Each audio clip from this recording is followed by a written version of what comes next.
Warahmatullahi wabarakatuh. Selamat pagi anak-anak. Bagaimana? Masih semangat ya belajarnya? Assalamualaikum warahmatullahi wabarakatuh. Bagaimana kabarnya hari ini? Semoga semua dalam keadaan sehat dan tetap semangat untuk mengikuti pembelajaran pada pagi hari ini. Nah, kali ini kita akan membahas tema 7, subtema 2, pembelajaran kedua mengenai perkembangan teknologi produksi sandang. Nah, di pembelajaran subtema 1 kita sudah membahas mengenai perkembangan teknologi produksi pangan. Di pembelajaran subtema 2 kita membahas perkembangan teknologi produksi sandang. Nah, sekarang ayo membaca. Bacalah dengan nyaring. Dengan judul Mengolah Bahan Dasar Pakaian. Indonesia kaya akan bahan dasar pakaian. Ada serat alami yang berasal dari kapas, daun, kayu, batang pohon, kepompong ulat sutra, dan bulu domba. Ada juga bahan dasar berupa serat buatan seperti nilon. Dahulu, bahan dasar pakaian diolah dengan cara sederhana. Daun dijemur hingga kering, kayu dipukul-pukul hingga tipis, kulit hewan direndam dan dikeringkan. Semua diolah menjadi pakaian. Saat ini, bahan dasar pakaian diolah dengan cara modern. Bahan dasar diolah menjadi serat. Serat dipintal menjadi benang, lalu benang ditenun menjadi kain. Semua itu dilakukan dengan mesin yang canggih. Nah, bisa kita lihat bahan dasar seperti pada gambar ini dibuat dengan tangan. Selanjutnya, gambar yang kedua ini dengan mesin.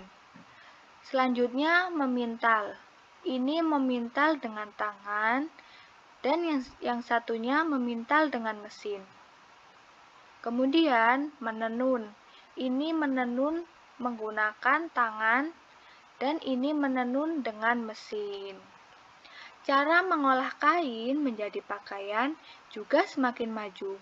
Mulanya kain dijahit dengan tangan, kemudian kain dijahit dengan mesin jahit yang digerakkan kaki. Saat ini, kain dijahit dengan mesin jahit modern. Nah, ini dia gambarnya. Gambar yang pertama, kain dijahit menggunakan tangan. Gambar yang kedua, kain dijahit dengan menggunakan mesin jahit kaki. Selanjutnya, ini kain yang dijahit dengan mesin jahit modern atau mesin jahit menggunakan listrik. Pembuatan pakaian berkembang dengan cepat. Bahan dasar yang digunakan semakin banyak. Mesin-mesin yang mengolah bahan dasar juga bertambah canggih. Pakaian yang dihasilkan semakin beragam. Bersyukurlah kepada Tuhan karena kita memiliki pakaian. Masih banyak orang yang kekurangan akan pakaian, seperti orang yang di jalan-jalan itu menggunakan pakaian yang tidak layak, seperti pakaian yang sobek, pakaian yang kotor. Jadi kita harus bersyukur karena mempunyai pakaian yang bagus dan layak untuk digunakan. Nah, sekarang ayo berlatih. Bacalah kembali teks mengolah bahan dasar pakaian dengan teliti. Garis bawahi kalimat pertama dari setiap paragraf. Tulislah isi cerita dari setiap paragraf. Nah, di subtema 1 kita sudah mempelajari mengenai paragraf. Apa sih paragraf itu? Paragraf adalah kalimat yang menjorok ke dalam. Nah, sekarang isi cerita di paragraf pertama, yaitu Indonesia kaya akan bahan dasar pakaian. Di paragraf kedua, dahulu bahan dasar pakaian diolah dengan cara sederhana. Selanjutnya yang ketiga, saat ini bahan dasar pakaian diolah dengan cara modern. Selanjutnya di paragraf keempat, cara mengolah kain menjadi pakaian juga semakin maju. Di paragraf kelima atau di paragraf yang terakhir, pembuatan pakaian berkembang dengan cepat. Nah, sekarang ayo berdiskusi. Kamu sudah mengetahui isi cerita dari teks yang kamu baca. Informasi apa saja yang kamu dapat dari teks tersebut? Diskusikan dengan temanmu, keluargamu, maupun orang tuamu, lalu tulislah hasil diskusi dengan rapi. Nah, informasi di dalam teks bacaan tadi adalah Indonesia kaya akan bahan dasar pakaian berupa serat alami dan serat buatan. Dahulu bahan dasar pakaian diolah dengan cara sederhana. Saat ini bahan dasar pakaian diolah menggunakan mesin yang canggih. Cara mengolah kain menjadi pakaian juga semakin maju. Mulanya kain dijahit dengan mesin jahit modern. Pembuatan pakaian berkembang dengan cepat, dengan pakaian yang dihasilkan semakin beragam. Nah, ini sekarang jenis pekerjaan dalam proses pembuatan pakaian. Nah, sebelum menjadi benang, itu petani menanam bunga kapas terlebih dahulu. Selanjutnya, memintai kapas menjadi benang. Setelah menjadi benang, akan ditenun. Ditenun selanjutnya menjadi kain. Kain selanjutnya diolah oleh desainer untuk membuat pola baju.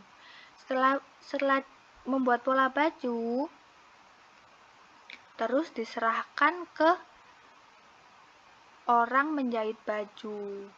Selanjutnya, setelah dijahit menjadi baju. Setelah menjadi baju, lanjut akan dijual. Yang nantinya akan kita beli untuk kita pakai. Amatilah gambar orang yang berjasa dalam membuat pakaian. Pekerjaan mereka beragam, bukan? Tentunya sangat beragam.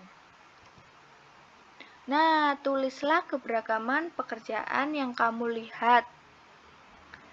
Nah, sekarang kita tulis pekerjaan yang sudah kita bahas tadi. Yang pertama, petani kapas, tugas yang dilakukan menanam kapas. Nomor 2, memintal kapas, tugas yang dilakukan memintal serat kapas yang nantinya menjadi benang. Selanjutnya nomor 3, penenun kain, tugas yang dilakukan menenun benang menjadi kain. Nomor 4, perancang busana atau desainer, tugas yang dilakukan membuat rancangan baju. Nomor 5, penjahit, tugas yang dilakukan membuat baju berdasarkan rancangan.